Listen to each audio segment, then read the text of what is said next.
ខ្ញុំជឿជាក់ថាបងប្អូនមួយចំនួនធំប្រកាសជាស្គាល់ហើយអំពីផ្សិតមួយប្រភេទដែលមានតម្លៃថ្លៃខ្លាំងមែនទែន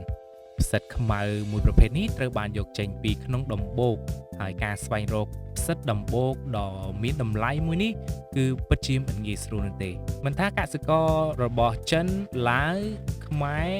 ជាពិសេសប្រទេសវៀតណាមតែម្ដងការស្វែងរកឬក៏រុករកផ្សិតដំបូកមួយប្រភេទនេះគឺខ្លាំងក្លាមែនទែន